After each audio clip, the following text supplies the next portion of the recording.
Oh yeah, you knew this was coming. With a brand new Star Wars movie on the way, it's pretty much mandatory for me to talk about the Star Wars saga. You may be wondering, why are you doing the prequels first when the original trilogy came out first? I figured it makes more sense to talk about the movies chronologically since The Force Awakens takes place after Return of the Jedi. So that's why. On that note, let's do this.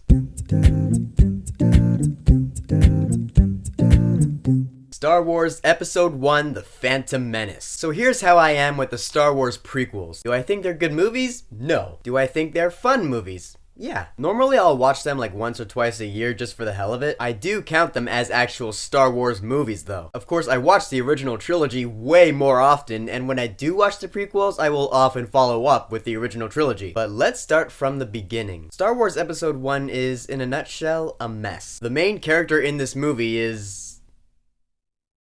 well, you have Qui-Gon Jinn and you have a young Obi-Wan Kenobi. They're the two main Jedi in this movie. You have a really young Anakin Skywalker in this movie who's played by a horrible kid actor. I feel sorry for that kid because his acting career did not last long at all. But those three characters are pretty much the closest you get in this movie to main characters, but none of them feel like main characters. Qui-Gon is the most interesting character in the movie because he's kind of rebellious in that cool kind of way. The Jedi Council has a lot of strict rules when it comes to what a Jedi can and cannot do. Qui-Gon is like, yeah, screw the rules, I want to take Anakin, I want him to be trained as a Jedi. But I'm getting a little ahead of myself here. The main spiel in this movie is that there's this big dispute between the Trade Federation and the planet of Naboo. The bad guys in this case are the Trade Federation, and Qui-Gon and Obi-Wan are sent to help them out. The Queen of Naboo, Padme, is played by Natalie Portman. Whenever I watch this, I'm like, look how young she is. She's like younger than me in this movie. She's one of the few good actors in the film, but only when she's not the queen. She's just a girl. You can tell she had potential as an actress, and as fate played out, she certainly did. But when she's all dressed up as the queen, there's like no emotion in there at all. She just looks and sounds so bored. And don't even get me started on the most hated character in movie history, Jar Jar Binks. We all know who he is. Whenever he starts talking, we just want to shoot him in the face. I pretty much hate him just as much as everyone else. The movie doesn't even get interesting until we get to Tatooine. Qui-Gon, Obi-Wan, Padme, and the crew land there because they run out of fuel and they need to repair their ship. And while we're there, we get to meet Anakin Skywalker. For those of you who don't know, Anakin goes on to become one of the greatest cinematic villains of all time. But for now, he's just a kid who happens to be a really good pilot. There's this big racing scene, it's called the pod race, and I actually think this scene is pretty cool. You watch it with surround sound, all the camera angles are really good, it's like you're right there in the action. It's probably my favorite scene in the movie. I guess the scene is supposed to show that Anakin is force sensitive because he wins the race against all odds. I don't even give a shit about that, I just like the racing action. After Tatooine, they take Anakin with them to start his Jedi training on the planet Coruscant. This planet itself is really cool because the entire planet is one big city. That's a really cool concept, but anything that happens on this planet will bore you to tears, at least in this movie. The movie really slows down when it gets to Coruscant, because it's all about trade disputes and negotiations or whatever. It doesn't matter. It feels like you spend a whole hour there. After all that, we go back to Naboo for the end of the film. I actually want to talk about the Darth Maul fight because I have a few things to say about it. Now, some people like watching this fight because they say it's really cool seeing a Sith Lord with a double-sided lightsaber fighting two Jedi, and that is an interesting concept, but in the end, I gotta say that the way it was executed was way too over the top. It's all choreographed, they're doing flips and twirls all over the place, it looks like they're dancing. And there's that one part where these laser screens just pop out of nowhere and the fight just kind of stops. I still have no idea what that's all about. The whole fight just looks strange. The other thing that bugs me about this scene is the music. We all know John Williams is a master of film scoring, I'm not doubting that for 1 second. But during this fight scene, the choir is just way too loud and way too annoying. And it seems to go on forever before it finally ends. Star Wars Episode 1, The Phantom Menace, all in all, is a sloppy movie. It's filled with a bunch of characters you don't really care about. There are some interesting concepts in there like the pod race, but the saga never really goes further with them. That's all you get to see of pod racing, that's all you get to see of double-sided lightsabers. The score is kind of annoying, there are pacing issues all throughout this movie. Not a great way to begin the Star Wars saga. But it is still entertaining in the sense that you don't have to take it too seriously. You can just kind of have it on in the background while you're doing something else. It's a fun, bad movie. So The Phantom Menace, do you like it? Do you hate it? Whatever you think, go ahead and leave a comment. And